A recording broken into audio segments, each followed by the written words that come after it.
everybody and welcome back to another video. My name is Melanie Josephine and today I am going to talk about house sitting, the 101 house sitting guide for owners.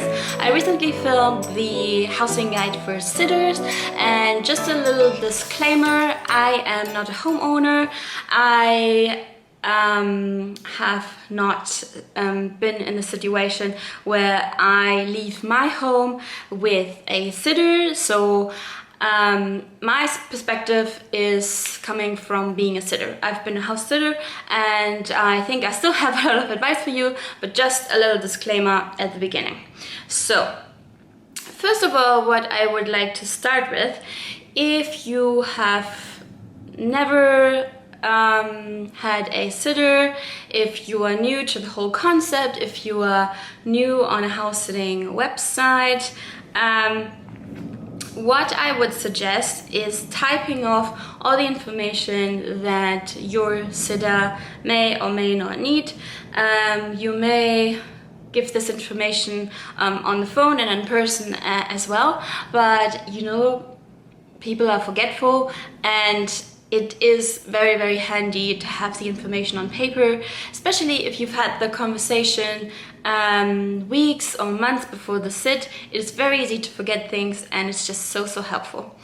On this piece of paper, I would suggest you write any numbers the sitter might need, so possibly neighbors, friends close by, the vet, of course, then any information the sitter needs about the house and how to use things, obviously what the sitter needs to know about your pets and feeding, and anything you can think of they might need to know. And it is very good to have this guide because you only type it off once and then you can always use it for future sitters, and you can add more information as needed. But this is just a one-time thing, and I think it's very helpful. So now I would like to talk a little bit about your profile.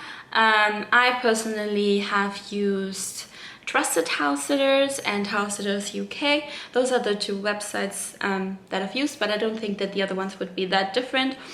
In either case, you will fill in a profile and write about yourself, write about your pets, and I can only urge you to fill it in really well and not to only write one or two sentences. The reason is, if you fill in this profile really well, the sitter is much more likely to be able to tell whether you are a good match for them or not. And the other way around, if the sitter fills in their profile well, you have a much better opportunity to find out if this is the person you're looking for. So if you don't want to go through a lot of telephone interviews or in-person interviews where you will then find out this person isn't really for you, really give as much information on the profile as possible, make it as appealing as possible, make it as positive as possible, and then you have a much better chance to find the person that you're looking for. This is another tip. Think about the person you're looking for. What type of person do you generally get along with? What type of person would you be comfortable with having in your house? Because ultimately it's your house and you must be comfortable with this person in your living space. So if you can just get clarity for yourself before you start on this journey, then this journey will be much smoother and much more enjoyable. Another tip I would like to give is that when the sitter comes, obviously, well, it depends which website you use, but if you use the websites that I've mentioned, then it's an exchange. The sitter gets to stay for free in your house, but they don't get any sort of pay. However, they are doing you a favor, and I personally think it is very nice if you could do just a little something to make them feel welcome. Maybe have the room ready with fresh sheets and put the towels out. Maybe invite them a night early and cook for them.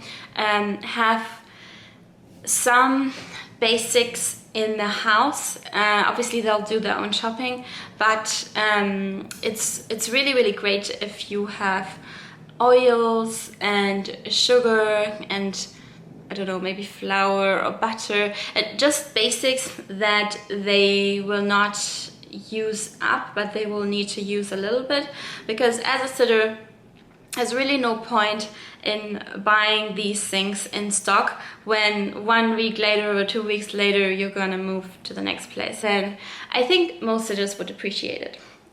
Or if you even ask the sitter, are there a few things that I could get for you in advance?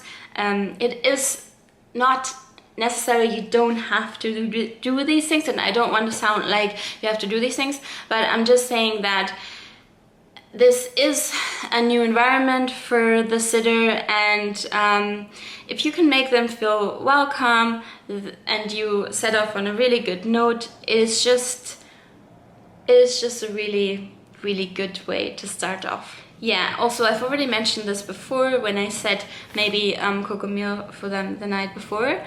Generally speaking, I mean, it depends obviously how much space you have and what the arrangement is, and also the availability of you and the sitter. But I found that if I can arrive the night before and get to know the homeowner and the pets and everything a bit more, and also be able to ask my own questions before the homeowner leaves, it's just a much smoother start than if you had to leave immediately after the sitter arrived. And also I find it really nice if the homeowner offers a night or two to stay longer after the sit finishes. Again, you don't have to do it, but if you have the space, and it might just be really well welcomed by the sitter, because sometimes, depending on where they're going or what they're up to, they might need an extra night, and that would just be really welcomed. So maybe keep that in mind if you have that possibility. You can offer that, and that is probably very well appreciated. Yeah, then I just want to talk about one point that should be kind of like a no-brainer, but I just want to add it here. So you're obviously getting in touch with the sitter on one of those sites and you exchange messages, but I would always encourage you to speak to the sitter on the phone, or if possible even meet them before the sit. That's obviously not always possible, but if it is, then do it, because it'll just give you and the sitter so much more peace of mind that they already know the house and they know what they're getting themselves into in a way.